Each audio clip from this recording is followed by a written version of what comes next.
I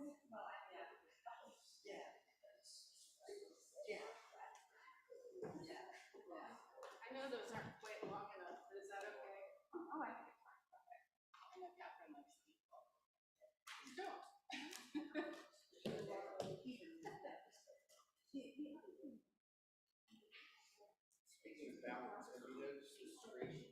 I have, and I actually tried to fix it, but I think it's something that needs a tool because you can't do it with your hands. It's driving me crazy. Up there.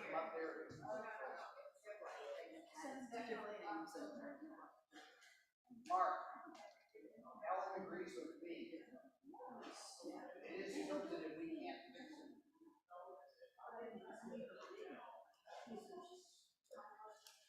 You need a special tool.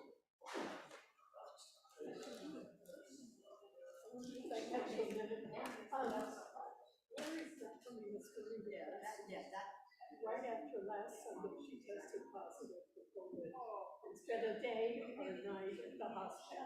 Said like that. She's home, she feels fine, but she's still testing positive. Okay, all right. Well, She called me this morning. I appreciate her checking on me. Yeah, she said she was told she could wear a mask, but she's not able. Sorry. Oh, poor thing. I hope she'll come to you next time.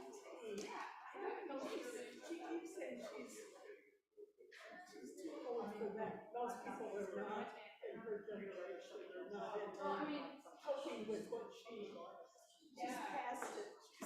Well, she may, it might be, she just needs to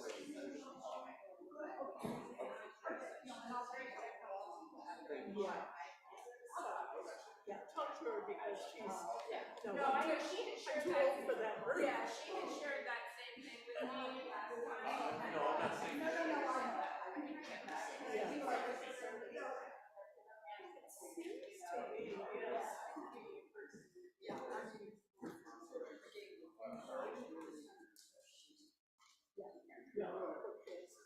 Well, I know she's a butterfly. We're just missing 2 weeks of lunches. That's the COVID. Oh, right.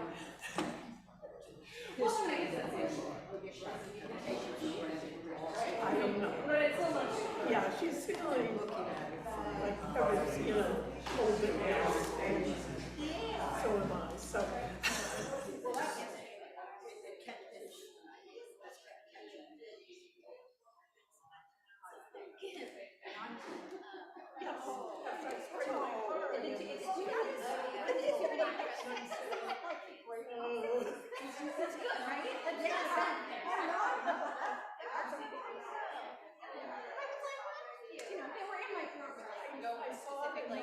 Sure, and then I pulled out yesterday. I'm more with something different. I was like, well, I just have to go with the one thing. So, I mean, right? That makes sense.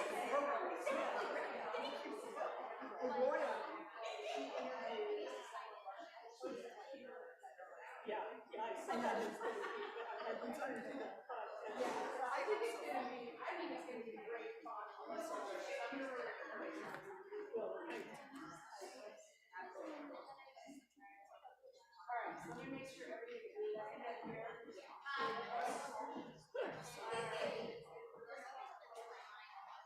Good morning. How are you? I am glad to hear it. Don't worry. It is always just after.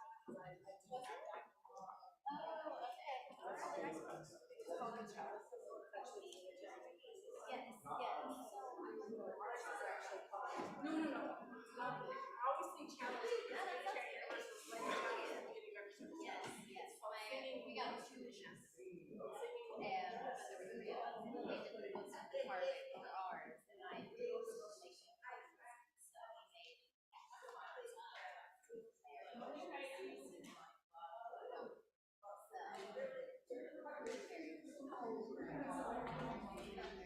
I had done it.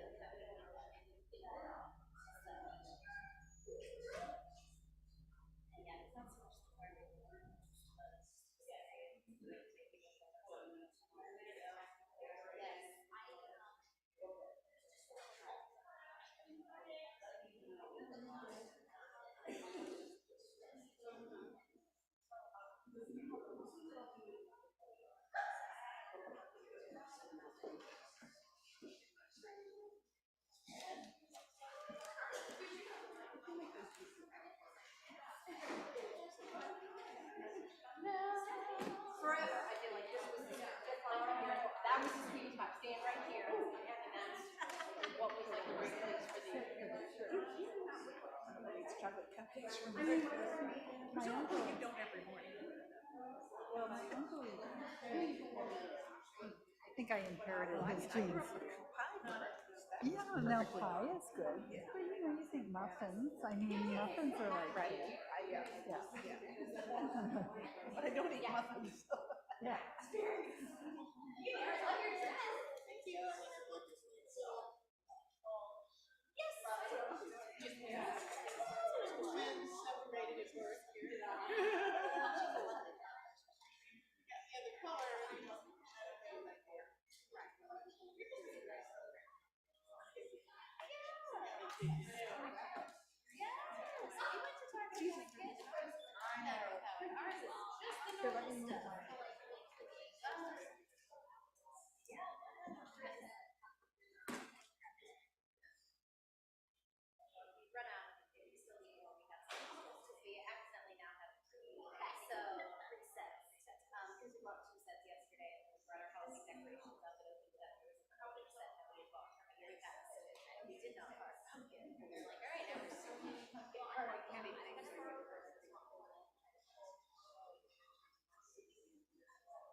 Good morning and welcome to Cleveland Park Congregational United Church of Christ. We are an open and affirming congregation committed to racial justice. Whoever you are and wherever you are on life's journey, you are welcome here. Just a couple of announcements this morning. Today after church, there's a coffee hour conversation about our finances. A reminder, it's stewardship season, get your pledges in.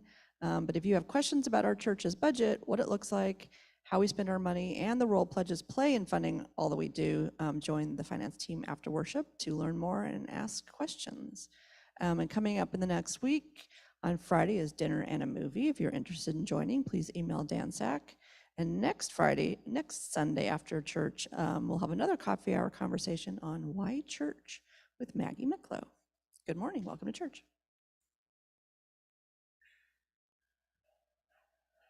Good morning, everyone. It is good, as always, to see you. I'm grateful for this sanctuary, which means safe space, and pray that everyone worldwide may find sanctuary of their own. This morning's service is going to range from global to the very local. Our treasurer, Don Marshall, as Heidi said, will give us a glimpse into the world of church finances and why our pledges are such an important part of the picture. After worship, he and the rest of our volunteer finance team, John Tishy and Robert Glass, will host a coffee hour conversation to provide more information and answer any questions about our congregation and its budget. Well, maybe not any questions about our congregation, but certainly as it relates to our budget. This is really important as we focus on our church's future and the work we're called to do in the world, so I hope you'll join us. Emily Parker is going to be our main sermon speaker this morning, sharing her experience with the interfaith peace movement calling for immediate cessation of bombing, humanitarian assistance, and hostage negotiations in the Israel-Gaza war. If you'd like an updated action alert of things that you can do for peace, please pick one up in the entryway. We'll begin by lighting our candles of hope and healing for the world. May this light illumine all places, beings, and situations without exception, near and far.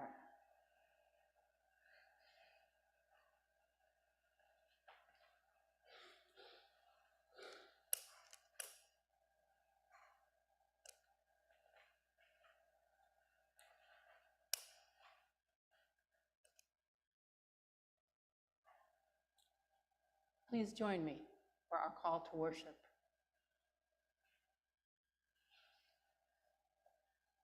Turn around, God. Give us a little grace.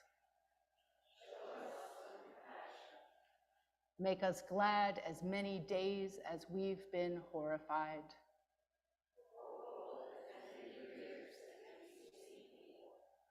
Lead us with mercy and kindness.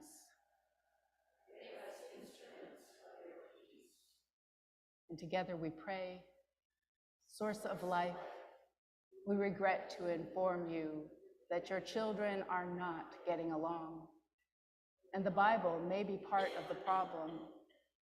Its words don't always teach us to do justice, love kindness, and walk humbly. Help us to remember that human beings wrote, translated, interpreted, retranslated, and reinterpreted every part of this book. It contains multiple perspectives and leaves out many different voices. It harbors hate while mandating love. Creator of all, we ask that you enlighten these contradictions. Open our ears to those who have been silenced and guide us in discerning what is true by the compassion that is shown. Amen. Please rise in body and or spirit as you are able for the opening hymn found on an insert in your order of service.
now invite you to join in the time of silent reflection. When we gather for worship, we heed God's call and honor our need for Sabbath and rest. When we enter into silence, we attune our hearts and open our minds to a presence greater than our own. As we begin this short period of meditation, I encourage you to bring your full self to this present moment. Set aside any distractions, lay down your burdens, and take a deep, life-giving breath.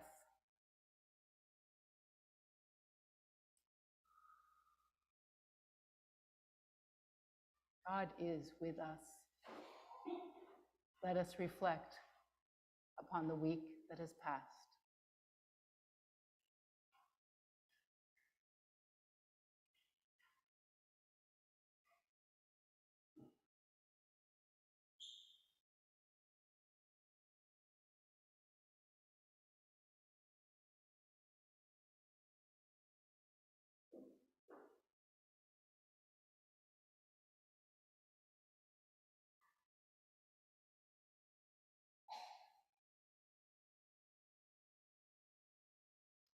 What are the joys we have celebrated?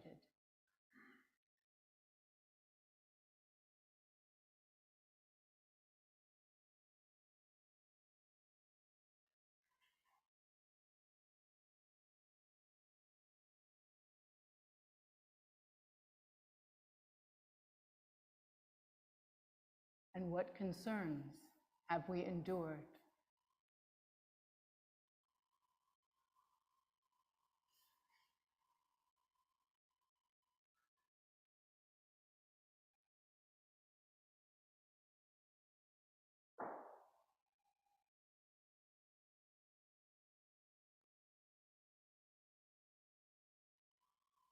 Are there things we have done that we ought not to have done?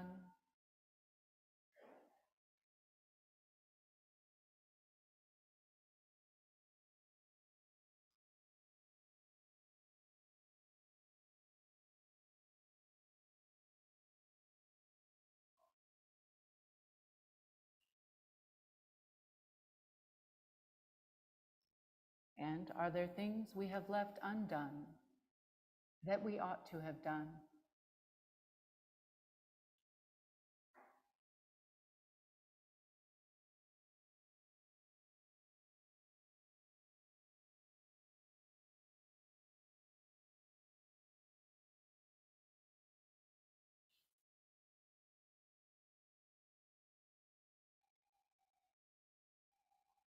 As we look forward to the week ahead, what help will we need from God or neighbor?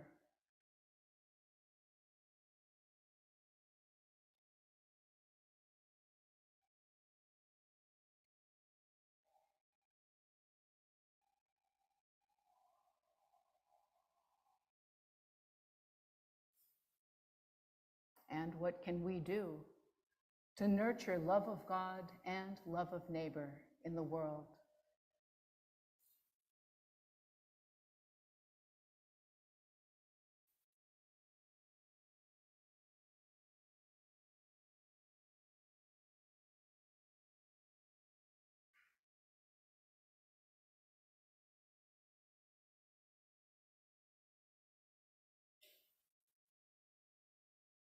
We'll close in prayer.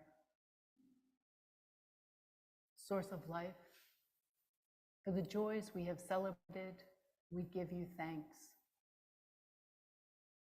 God of compassion, for the concerns we have endured, please tend our hearts.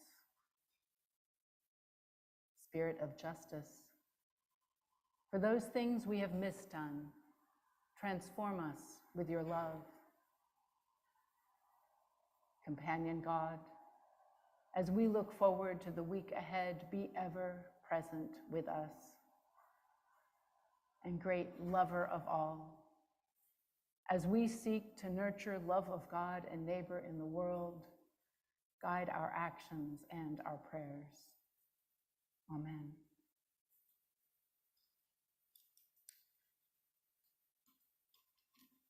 Jesus said, "Come to me, all you who are weary and carrying heavy burdens, and I will give you rest." As we know, this week, communities from Lewiston, Maine, to the Gaza Strip, to places in Israel, to places in Acapulco and Uganda and Argentina and DC are carrying heavy burdens, violence and poverty, political turmoil. And so as we think about these burdens, which do not lessen our own, because we each have our own real burdens as well, I ask that you remember that it is in community that we find the strength to hold them. It is in community that we find the purpose and the call to know what it is we're meant to do. And it is in community that we come together and know that there is something greater, more powerful, more peaceful, more loving than any of these situations or places or burdens that we and others may hold. And so this morning, I ask that you center into your own heart.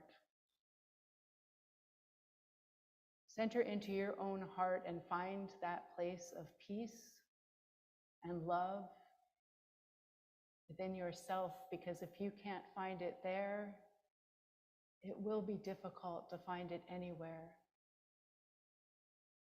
So just take a moment, maybe put your hands over your heart if that helps, because offering ourselves compassion is an important part of it all. Center into that place of peace and love. Connecting to a God of peace and love, to a community of peace and love. Together, join me in Jesus' prayer. Source of life, light, and peace, hallowed be thy name. Thy kingdom come, thy will be done, on earth as it is in heaven. Give us this day our daily bread, and forgive us our debts as we forgive our debtors. Lead us not into temptation, but deliver us from evil. For thine is the kingdom and the power and the glory forever. Amen.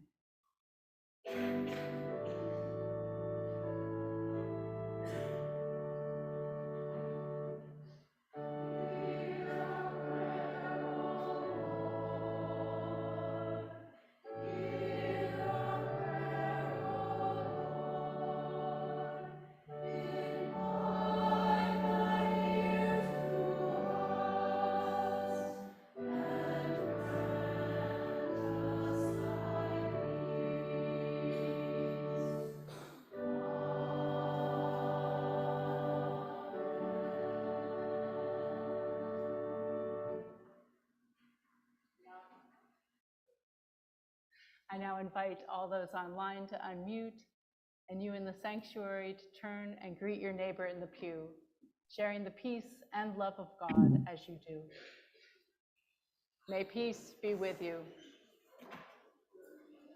Peace be with you. Peace, everyone. Peace. Peace. Happy Sunday from cold Montana. Hi, Jerry and Chuck. Hi, Amy. Good to hear your voice. Hi, Ellen.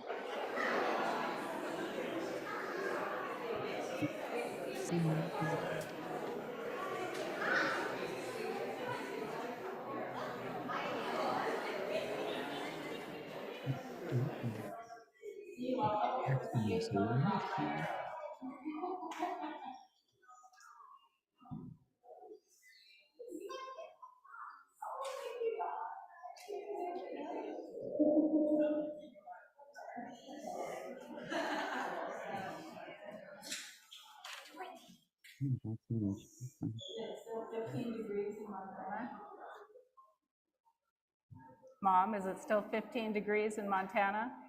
Well, it's probably hiked up to about 20 right now, but yesterday morning it was -1. Oh, But we went out cross-country skiing. It was great. Peace, El. here it's about 15 degrees in Montana right now, and they have snow, so. All right, so everyone online, please remute, and we'll come back together. Going to invite anyone young or young at heart to come join me.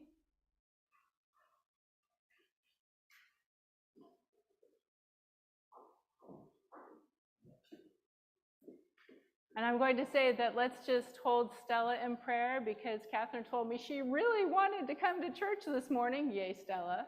But she has a bad sore throat. So we love you, Stella. Hi, Lila. Oh, check out those cool shoes. Yes, love it.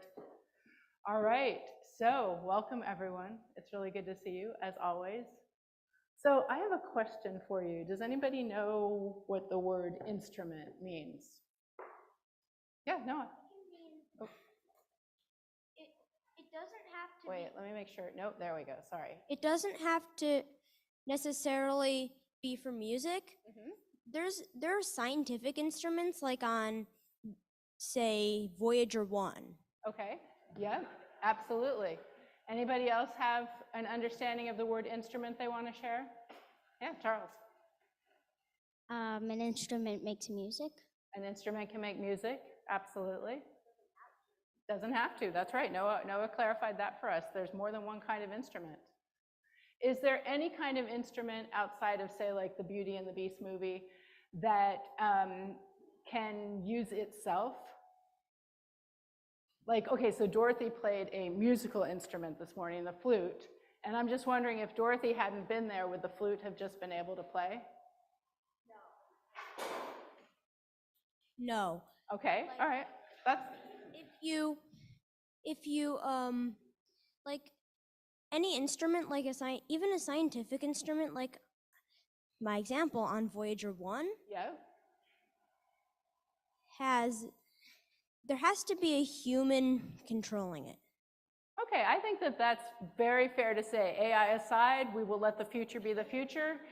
But yes, I would agree that an instrument kind of needs a being, because you could say that, like, you know, like chimpanzees and gorillas could use instruments in certain ways, you know.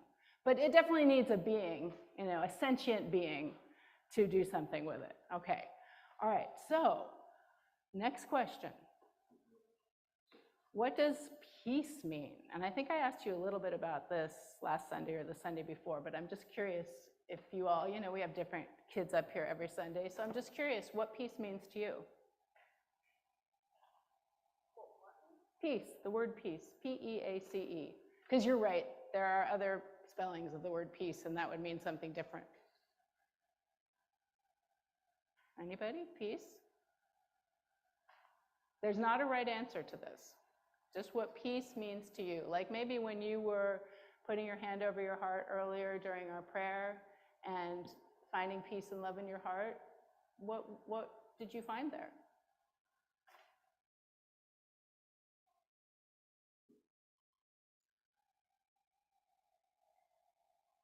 Would anybody out here like to answer that question? What does peace mean to you? Calm? All right, Robert says calm. Okay. Absence of war. Say it again. Absence of war. Absence of war. Okay. Tranquility. Carol says tranquility. One of our many carols says tranquility. Another Carol is about to say something else. Justice. Justice. Oh, sorry, we've got somebody up here. Noah. Thank you. Absence of danger. Absence of danger. Yeah, feeling peaceful because you are not feeling afraid or in danger. Yeah.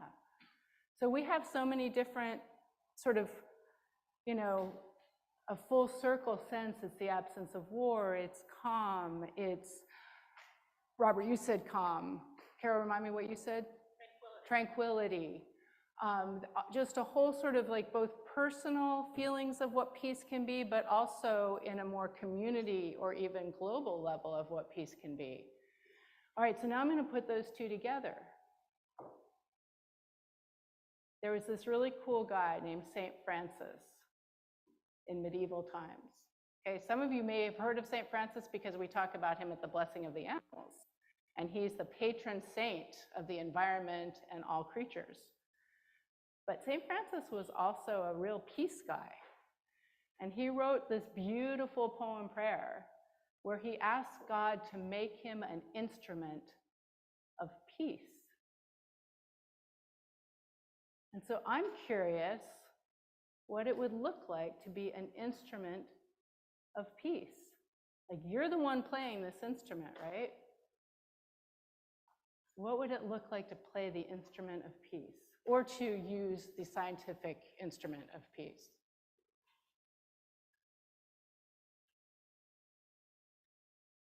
It's a challenging question. Trust me, greater, older, bigger people than you have really struggled with this question. What does it look like to be an instrument of peace? The first thing that came to my mind was a harp that looks like a peace symbol. Ooh, that's beautiful. What a beautiful image. A harp that looks like a peace symbol. Yeah. If you were playing yourself as an instrument of peace, either as like a flute or a harp or, a scientific tool in the laboratory, if you were playing yourself as an instrument of peace, what sort of music or service might you want to have going out into the world? What might you do as an instrument of peace? What would that look like? Yeah, Noah? Entertainment. Entertainment. Can you say a little bit more? Well, I'm a very big game designer. Uh-huh. And I mean, games have a lot of content for people. Yep. And yeah, also, I don't think we should deny that games are entertainment when there's a really old game console, and some of the audience might have heard of it, the Nintendo Entertainment System. Ah, yes. Cool, thank you so much. Any other ideas about how you could be an instrument of peace in the world? Anybody out here want to give a, oh, good, Layla. I had this, that's why I walked over here. You had this look on your face, like maybe there was something noodling in there. So maybe it's something that could not stop violence, but maybe make it have like a less of a big impact on the world. So I don't know. Yeah, absolutely. Not stop violence, but have less of a big impact on the world. And I would add to that, maybe act in ways that are like just living out peace in the world. Maybe in such a way that we even prevent some violence. I would like to suggest that we can each be peace bringers to the world, instruments of peace in the world by the way we live our lives, by the way we treat our friends, by the way we treat the people in our church, by the way we treat the people at school, by the way we treat the people we don't like very much.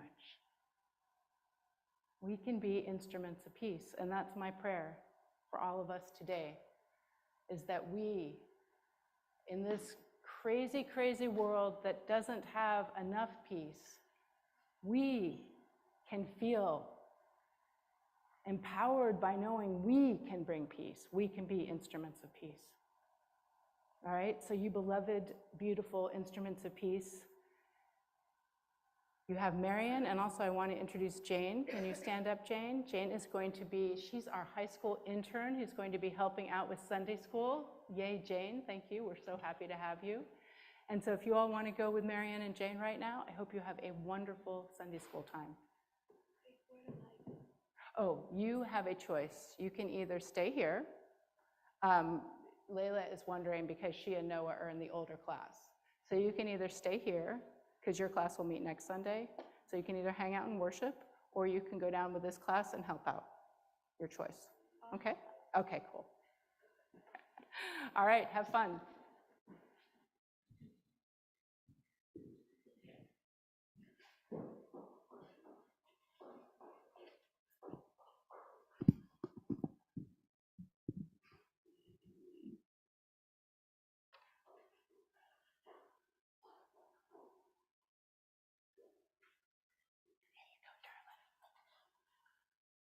Okay, we good? Yes. Am I allowed to add one thing to the time for all ages? I just want to say that as we experience most weeks here, I think another, to tag on to what Noah said, I think entertainment can bring us together. Games can bring us together. Music can bring us together. And the entertainment of the time for all ages. I think that's an example of peace too, is people coming together rather than being divided. Okay, buckle in, folks, here we go. The first scripture reading today is from Joshua chapter 3, verses 7 through 11. The Lord said to Joshua, "This day I will begin to exalt you in the sight of all Israel, so that they may know that I will be with you as I was with Moses. You are the one who shall command the priests who bear the ark of the covenant. When you come to the edge of the waters of the Jordan, you shall stand still in the Jordan." Joshua then said to the Israelites, "Draw near and hear the words of the Lord your God." Joshua said, "By this you shall know that among you is the living God, who without fail will drive out from before you the Canaanites, the Hittites, the Hivites, the Perizzites, Girgashites, Amorites, and Jebusites. The ark of the covenant of the Lord of all the earth is going to pass before you into the Jordan." The second reading is from Leviticus chapter 19, verses 33 through 34. "When an alien resides with you in your land, you shall not oppress the alien. The alien who resides with you shall be to you as the native born among you. You shall love the alien as yourself, for you were aliens in the land of Egypt. I am the Lord your God." Next is Matthew chapter 22, verses 8 through 14. "Then he said to the slaves, 'The wedding is ready, but those invited were not worthy. Go therefore into the main streets and invite everyone you find to the wedding banquet.' Those slaves went out into the streets and gathered all whom they found, both good and bad. So the wedding hall was filled with guests. But when the king came in to see the guests, he noticed a man there who was not wearing a wedding robe. And he said to him, 'Friend, how did you get in here without a wedding robe?' And he was speechless. Then the king said to the attendants, 'Bind him hand and foot and throw him into the outer darkness, where there will be weeping and gnashing of teeth. For many are called, but few are chosen.'" And finally, Matthew, also chapter 22, verses 34 through 40. "When the Pharisees heard that he had silenced the Sadducees, they gathered together, and one of them, an expert in the law, asked Jesus a question to test him. 'Teacher, which commandment in the law is the greatest?' He said to him, 'You shall love your God with all your heart, and with all your soul, and with all your mind. This is the greatest and first commandment. and a second is like it. You shall love your neighbor as yourself. On these two commandments hang all the law and the prophets.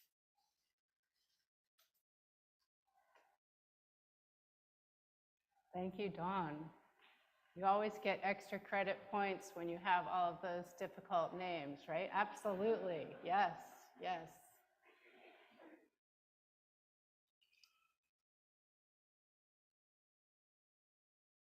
So my question is, which is it? Do we follow a God who gifts us with a piece of land by driving out the Canaanites, Hittites, Hivites, Perizzites, Girgashites, Amorites, and Jebusites? Or do we follow a God who instructs us not to oppress the alien, proclaiming that the alien who resides with us shall be to us as the native born among us? You shall love the alien as yourself. Or do we follow a Jesus who tells us a story that ends with anger, revenge, and exclusion? Bind him hand and foot and throw him into the outer darkness where there will be weeping and gnashing of teeth. For many are called, but few are chosen. Or do we follow a Jesus who summarizes all the law and the prophets as love God with all your heart and with all your soul and with all your mind, and love your neighbor as yourself? Here's the thing. The Bible is full of contradictions.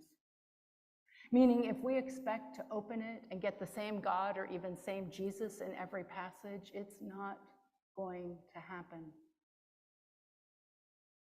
So what do? How do we discern which God to follow, which Jesus to hear? Well, I plan to spend an entire sermon on this question, but Spirit spoke, and now Emily is going to preach. So I'll summarize my part in 2 words: contemplation and community. First, contemplation. Learning to listen for the still, small voice of God, or as Richard Rohr calls it, our true self. We can't do this if our scattered attention is constantly captured by the noise of media, culture, marketing, and our own internal chaos. If we truly want to hear what's beneath all this, it's our duty, big word. It's our duty as adults who live in this complicated world to take time out and spend this time in silence, listening within and getting some clarity about who God is, what we're called to do, and how we're called to do it. Next, community. Part of gathering as a church or any other faith community is having the humility to understand we can't go it alone. And we certainly don't have all the answers as individuals. So we listen to one another, share with one another, and together come up with a communal understanding of the God we're called to follow and the Jesus that guides us. Together we discern whether it's love or revenge that will move us, whether it's exclusion or inclusion that will be our way. This morning, we're going to listen to Emily Parker, our congregation's Mission and Social Action Chair, who's been deeply moved and called to become more involved in the peace movement related to the Israel-Gaza war. Hearing her voice in our community is part of our discernment in this present moment. What are we called to do? I am so grateful to Emily for the heart, mind, and soul she brings to our midst.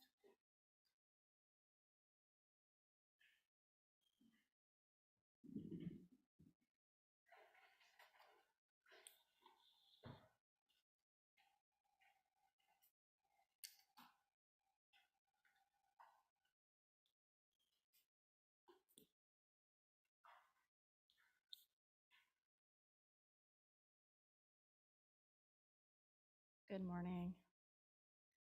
Last Wednesday, I participated in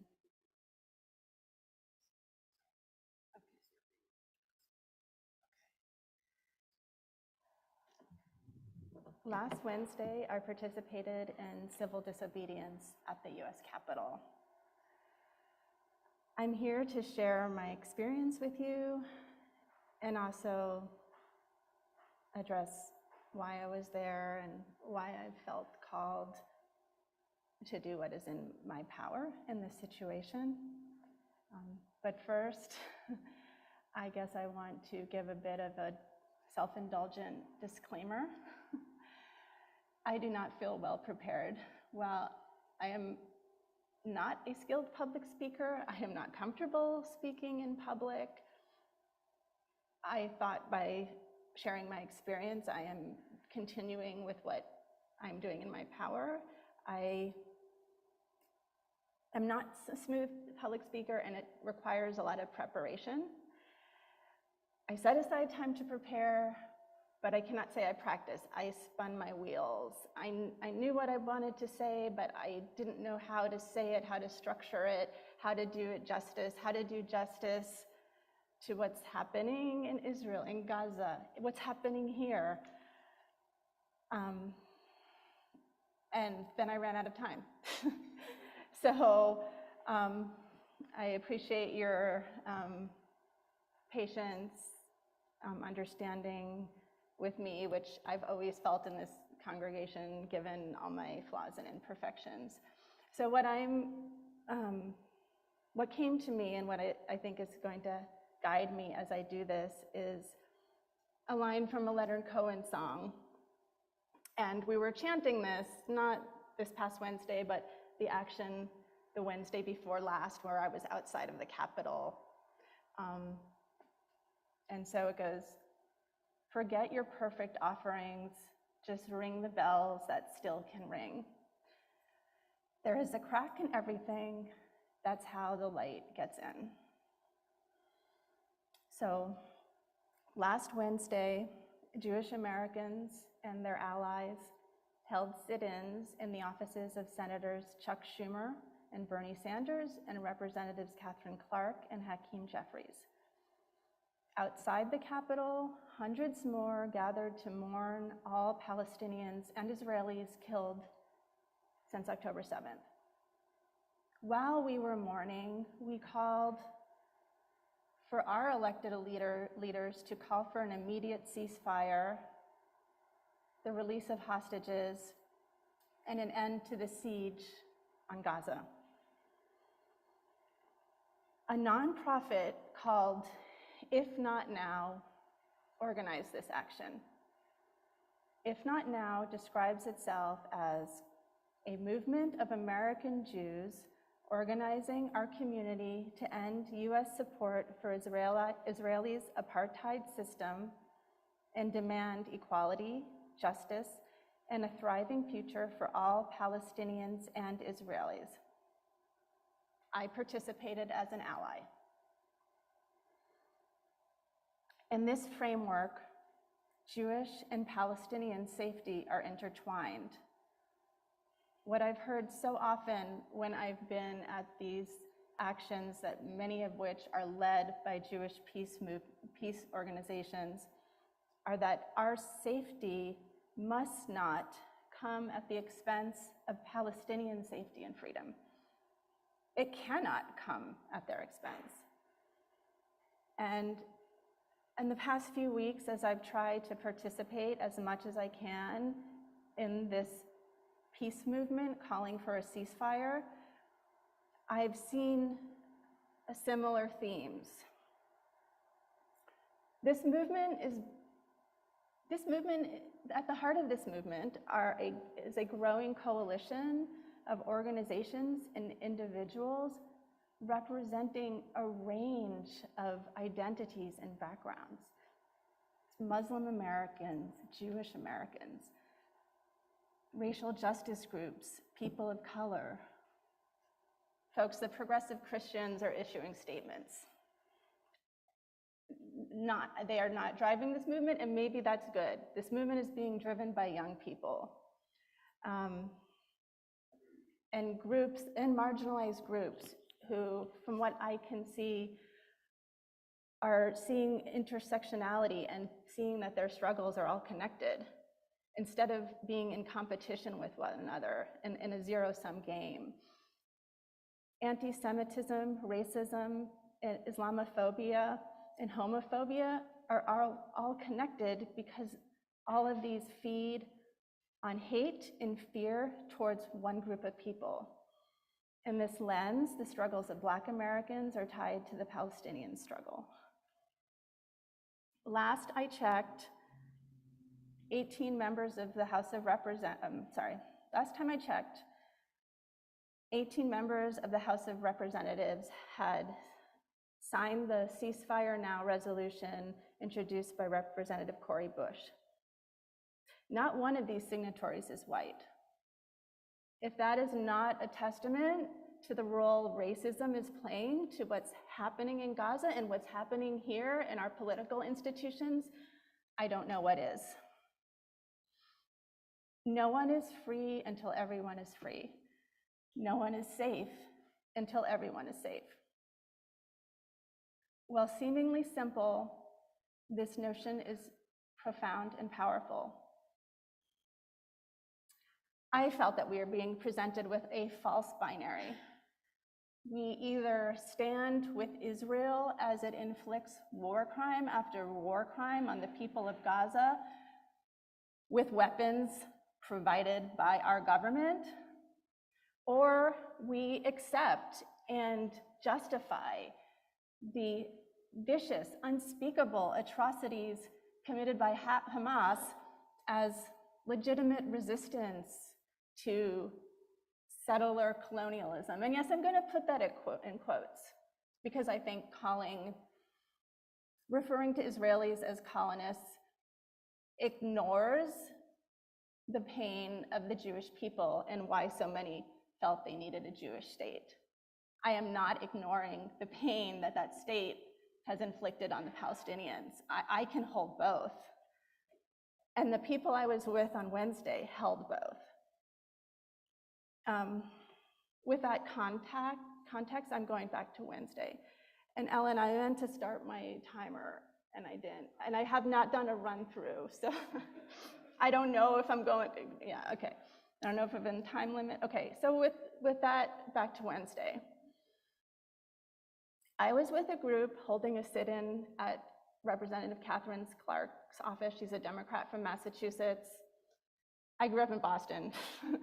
A lot of the people in my group had traveled from the Boston area to be there, all people with jobs, young people, but felt they had to be here. In the morning, we participated in civil disobedience training, and we started to get to know each other.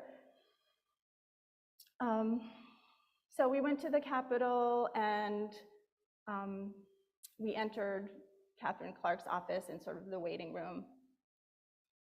Melissa was our group lead. She was talking to us during the training. She's a young Jewish American, very nice. If you meet her, you would not think, you say, nice Jewish girl, not assuming.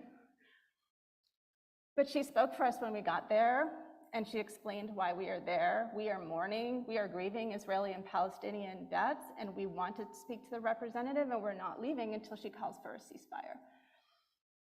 And suddenly, her presence became commanding, not aggressive, not intimidating, but she was motivated by conviction and love, and she became a force of fierce love. And I wish I had more time to talk about this movement and how moved I've been by the people involved in it, but I don't think I have time to go into that much detail. So the aide said, well, she's on the floor of the house, you can come back. Melissa said, no, we're gonna wait here. So some of us sat on the floor of the waiting room, others stood in the back. We had banners. We recited the mourner's Kaddish. Well, I didn't recite it because I don't know the words. It's in Aramaic, I think, not even Hebrew, which I don't know Hebrew either. We read out loud the names of Israelis and Palestinians killed in this month's violence. We sang Lo Lisa Goy is a popular one. Some of us shared why we were there. Seth is the youth leader at his synagogue. He was holding the pain. He has a lot of Israelis in his congregation. He was holding their pain while holding the pain all the Palestinians are feeling right now. He said he was there in part because he wants his students to see that living Jewish values often happens outside of the synagogue. Yitzhak has Israeli relatives. Some of them are calling for a ceasefire now. Some of them live on settlements. He doesn't support their attitude towards Palestinians, but he wants all of them to be safe and okay. And the same for the people living in Gaza and the West Bank, the Palestinians in the West Bank. When asked why he was partaking in this action, Charles, who traveled from Pennsylvania, simply said, "I'm a nurse." I interpret that to mean that his whole point of his occupation, what he does every day, is try to keep people healthy and alive.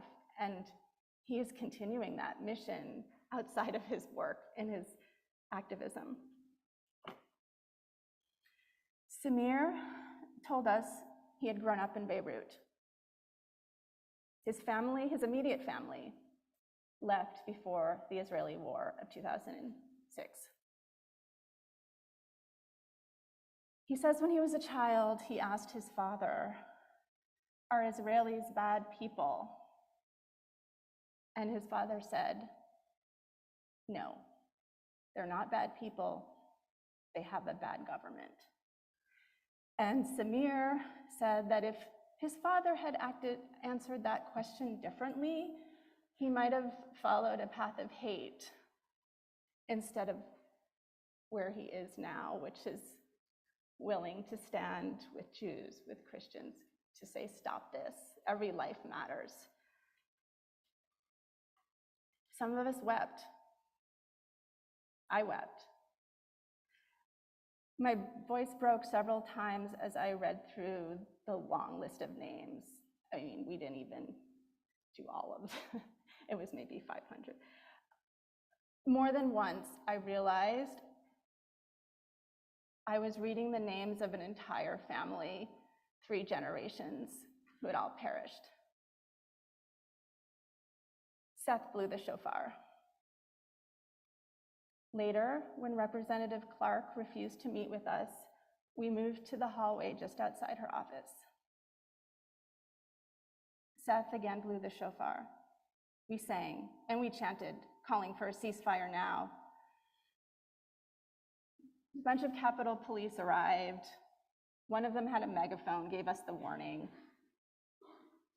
We were arrested. It was intense. I've never been arrested. It's not comfortable to have your hands like this with the zip ties. But I just focused on the singing. Melissa had started, but Sarah, another woman in the group, led us in singing the whole way while they walked us out the halls of Congress, in the elevator, outside, even in the police van. And that,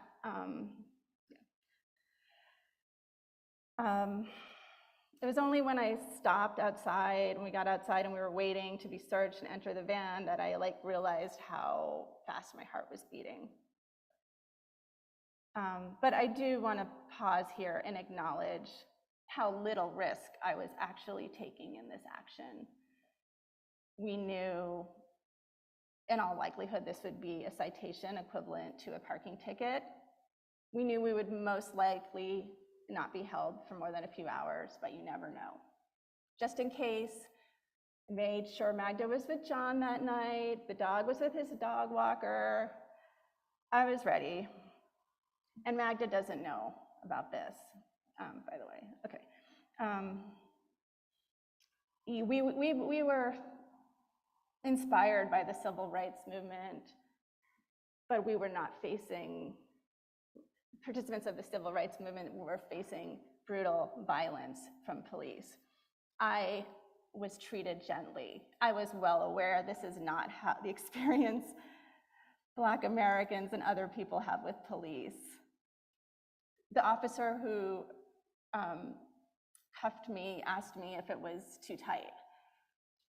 The way he guided me down through the halls was almost gentle, like he was escorting me, I don't know, at a ball or something.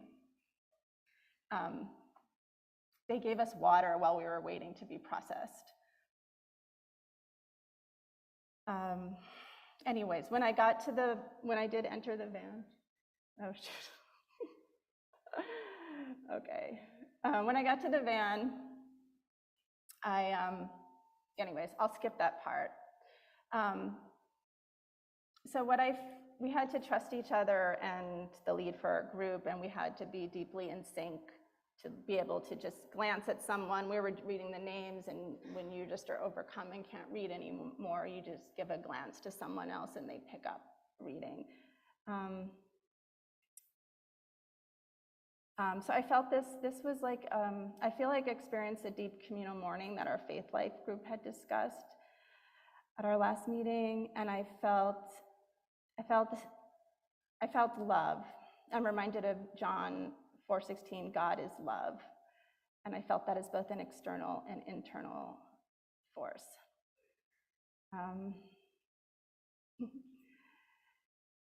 So for me, that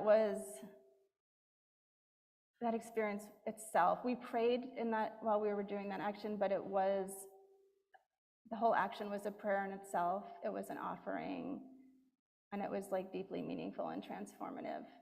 And here I was going to say, I can't leave it at that. I can't just talk about my religious experience and not talk about why we were there, what is happening in Gaza, what the Israeli government and the US government is inflicting upon the people of Gaza. I don't have time, but also you guys, and most of you, I'm sure, follow the news. I have a hard time with the media coverage, but I can give you resources if you want more detail.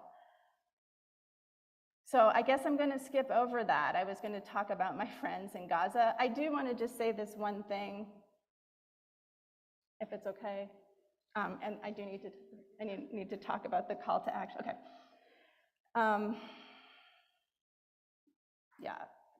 So a couple of days ago, as I'm sure most of you know, the Israeli government cut off Gaza's communication and started phase 2 of the war, ground war.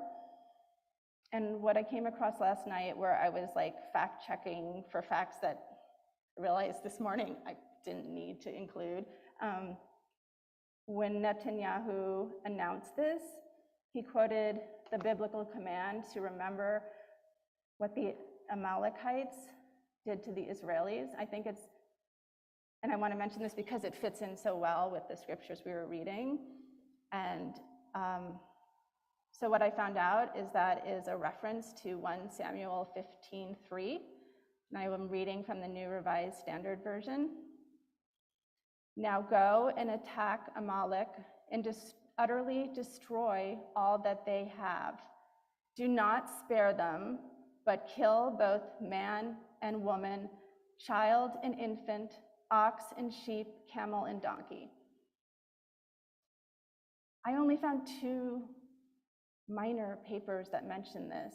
I don't know if like my Google is being whatever, anyways.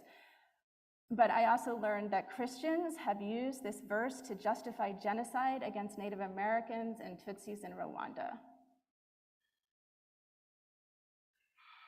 I was going to talk about my friends in Gaza, the family, but I won't.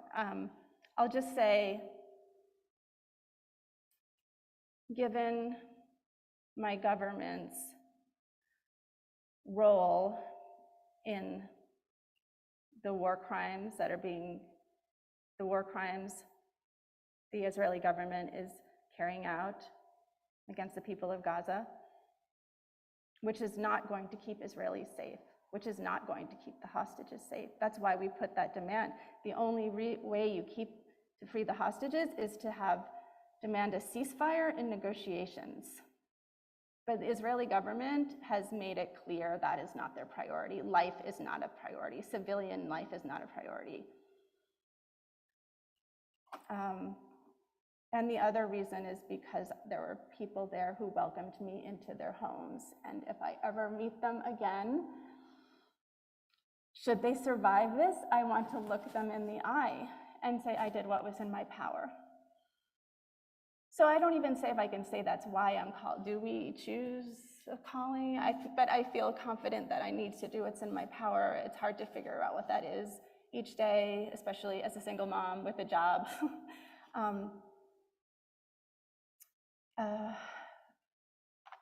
But I guess I want to ask you to consider what's in your power and what will you do in this moment. I know not everyone can demonstrate. Not everyone can be at a protest or a rally. What do we do? What do we do in the face of this, the powers that are so strong? And what I think is that the politicians supporting this are not doing this out of conviction. They are doing it out of what their perceived political self-interest, because they think there will be a political cost to call for a ceasefire.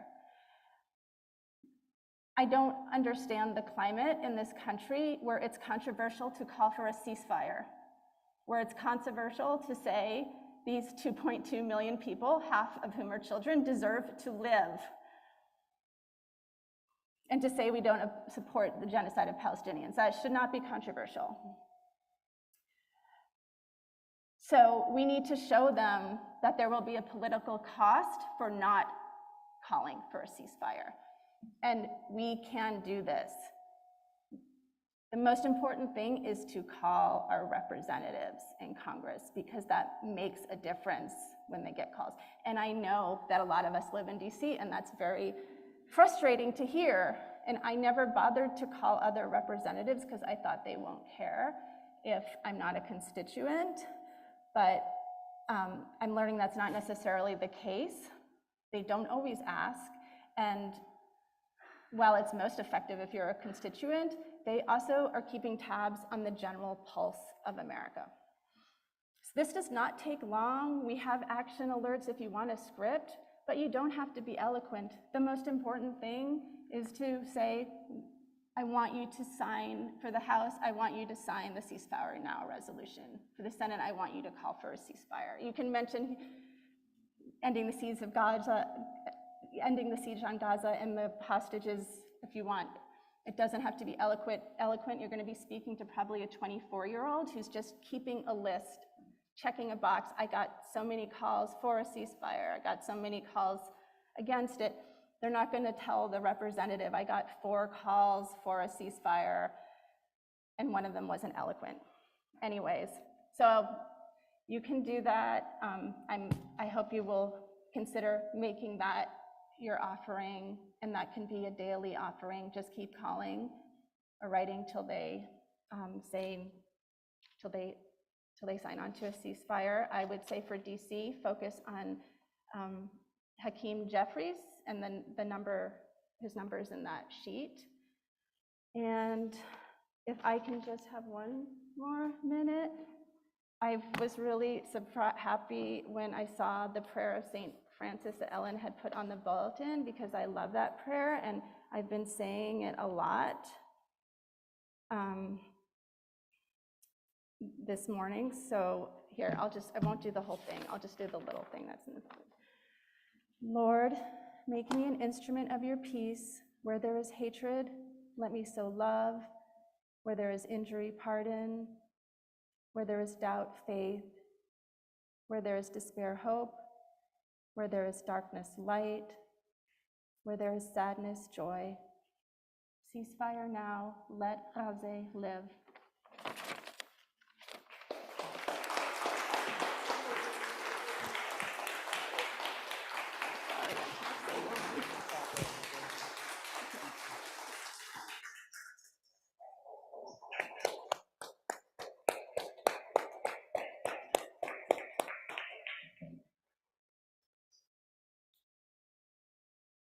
Needless to say, that takes courage, and I really want to thank Emily for sharing. In the interest of time, we're going to move straight into our joys and concerns now.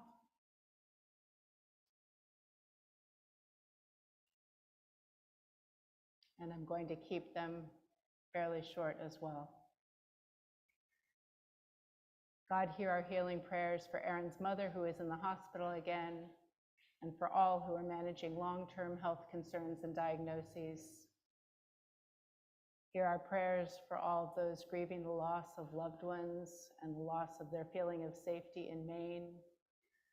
For Peg and Harold and their family as they mourn the loss of their grandson, Tyler. For Pastor Tom, who is the pastor of the Eritrean congregation that worships here on Sunday afternoon, and his wife Lola as they mourn the loss of Lola's sister. For all those in Gaza, Israel, and elsewhere who are in harm's way, particularly in Acapulco, Mexico. For all who are grieving the loss of loved ones, and anyone, anywhere, who is sick or grieving or in need. If you'd like to share a concern, please raise your hand and Alan will bring you the microphone.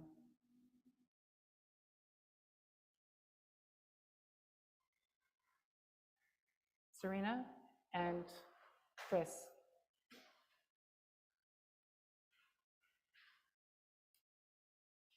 Oh, thanks, John. Chris and Serena. A concern for Jill, who lost her husband unexpectedly this week. Is that Jill, did you say? Okay, thank you, Chris.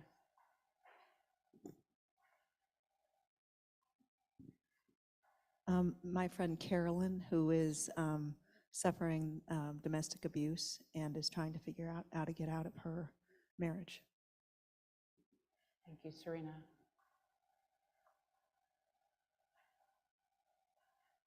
Any other concerns?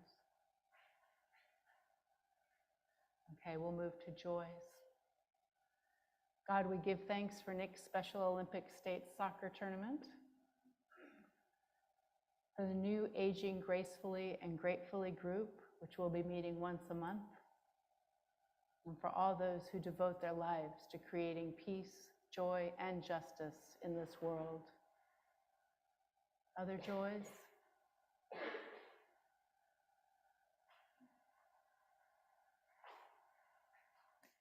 As you know, my husband had a cancer recurrence scare a couple weeks ago, and thankfully and gratefully, it turned out to be nothing. So we were very relieved and grateful. Hallelujah for that.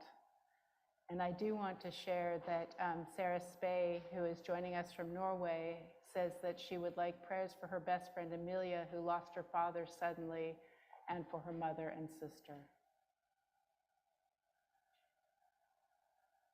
Oh, Carol. Yes. A joy, if that's the correct word, for Emily and her commitment and willing to share for all of us. Thank you so much. Thank you, Carol.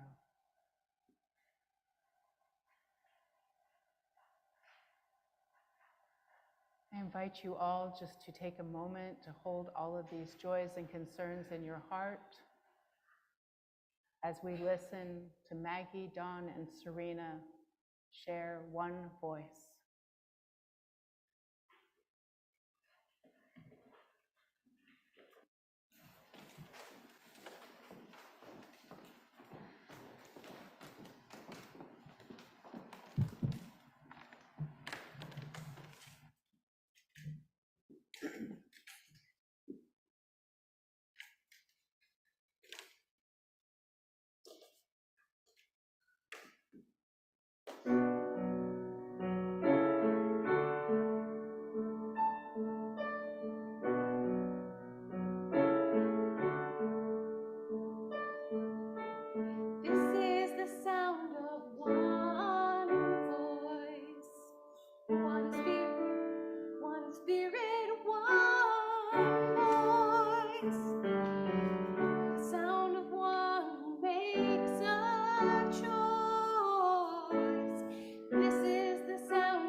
with love and the will to trust.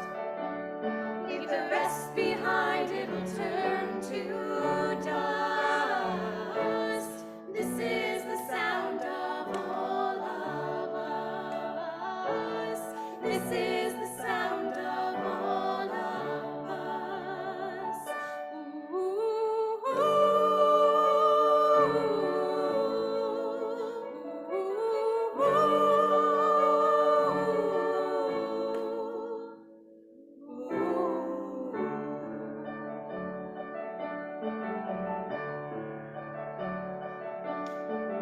This is the sound of one voice, one people, one voice, a song for every one of us.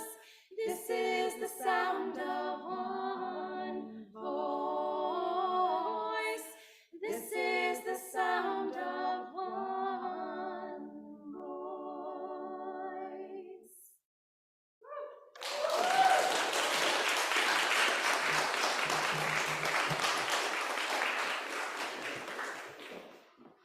Now I'd like to invite Don Marshall to come up. Don is our treasurer.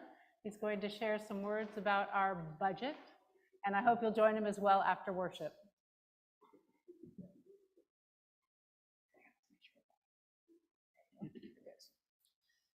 Morning. I am the church's treasurer, and yeah, I've got a few things to say today, but I'll start with telling you about my recent vacation. I was just on a trip to Italy, and while I was there, I saw the San Petronio Basilica in Bologna. It's a striking church, in part because the facade is actually kind of ugly. I don't know if we have that picture. Yep, there I am. To be fair, it's only half ugly.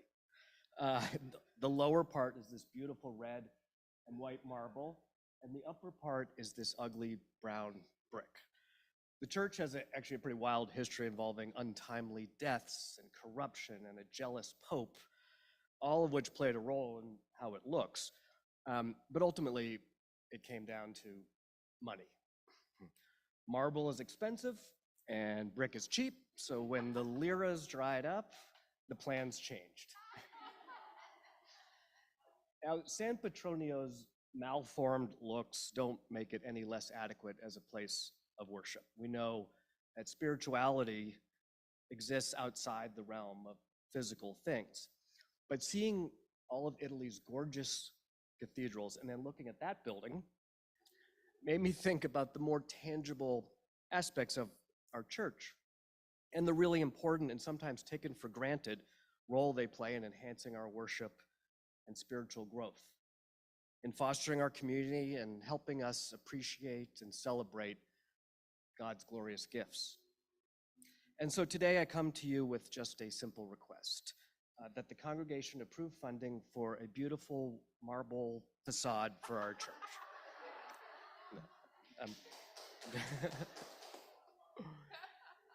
You know what? We don't need marble. Polished granite would be fine. So, all joking aside, I do have a request. And it begins with asking you to consider the value of the more tangible aspects of our church, our surroundings, our music, our programs, our people. You've heard this request before, of course, but today I'm asking with a slightly greater sense of urgency. Because like those disappointed Bolognese religious leaders who ran out of liras, we are at a point in which we may have to consider changing our plans. The bottom line is that our expenses have increased substantially, and our income has not kept pace. So I'll review a few numbers for you. On the expense side, we expect to spend a little over $404,000 this year. In 2018, we spent $323,000. That's a 25% increase in just 5 years. And these increases have come in areas that I think most of us would consider fairly essential. I'll look at just a few of them. We're committed to paying fair wages to our staff. And the annual cost of living adjustments that we give them have jumped significantly the last few years. Our payroll for 3 key positions, pastor, administrator, and custodian, that payroll is up $50,000 since 2018. Our music program benefited from Dorothy Mora's generosity for years, but we now have a paid music director, and our overall music expenses are up about 32% in the last 5 years. And thanks in part to the pandemic, our insurance has nearly doubled in just 3 years to almost $20,000 a year. On the income side, we've seen some slight increases in non-pledge income, largely driven by Kinderhouse revenue and the new contract there, and also some bequests. But aside from Kinderhouse rent, this income is very hard for us to change or affect in any way. The largest share of our income, of course, comes from pledges. And we've indeed had a very generous congregation over the years. But the reality is that our financial needs are now in danger of outpacing that generosity. Our pledge income has gone from $258,000 in 2018 to about $279,000 this year, assuming all pledges are fulfilled. That's about a 9% increase at a time when our expenses have increased over 20%. And the average pledge per unit, per person or family, has remained virtually the same since 2018. So we're more or less giving the same amounts. We just have a few more people giving than we did before. So our 2024 goal is $308,000. That's about a 10% increase over what was actually pledged for this year. This presents a considerable challenge, particularly when you consider that our pledge goal for 2023, for this year, was $299,000, and we fell $20,000 short of that. Now, we dealt with this year's shortfall by carrying over a surplus from 2022, and that was possible because of a large bequest we received. And the year before, we also needed to balance our budget by carrying over a surplus, which was made possible by a COVID-related tax breaks. So to this point, budget shortfalls have not significantly impacted what we do. But continuing to count on one-off bequests or extraordinary income is not a sustainable approach. To be clear, our church is not facing any sort of imminent financial threat. We've managed our resources well, and we have a good amount of money in our investments. However, if recent trends continue, we will almost certainly have to start tapping into those investments and or cutting our revenues, cutting things that we count on here. And as I alluded to earlier, there are no easy areas for us to find those savings. Cuts would likely have to come from reducing our staff or staff hours, from paring back the music program, or from deferring building improvements, repairs, and maintenance. Or we can each do a little more to ensure that we don't have to change our plans. And so with this year's stewardship campaign, we're asking everyone who has pledged previously to consider increasing your pledge. And for anyone who has not pledged in the past, to consider what you might be able to do this year. If everyone were to give 10% more, we would meet our 2024 goal. Of course, not everyone will be able to increase their pledge or be able to give it all. So we're also asking those who are in the financial position to do so to consider increasing by more than 10% if you're able. Now here's the good news. If we meet our 10% overall goal, we shouldn't need to make similar requests in the years to come. Recent expenses have increased significantly and rapidly, but I expect those increases to moderate in the coming years. In the meantime, we just need to get our revenue to catch up with our expenses. And then our requests of you will moderate in the coming years. If we don't meet our goal, I will almost certainly be back here in front of you a year from now. And I promise to speak even longer, with more boring numbers and more bad jokes about cathedrals. I think that's probably all the incentive you need. Thank you very much. And please, if you have any questions or want to hear more about our budgeting and finances, join us for coffee hour. Thank you, Don. We'll continue with our regular offering and then move quickly towards our close. Do I have some? Yes, all right, I love it. Yes, just come on up. Thank you, Don and Kurt.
And our spirit for our closing hymn, Commission and Sung Benediction. Our closing hymn is found on page 14. Thank you.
As we go forth this morning, I invite you simply to hold the words of that St. Francis prayer in your heart as they guide you in the world.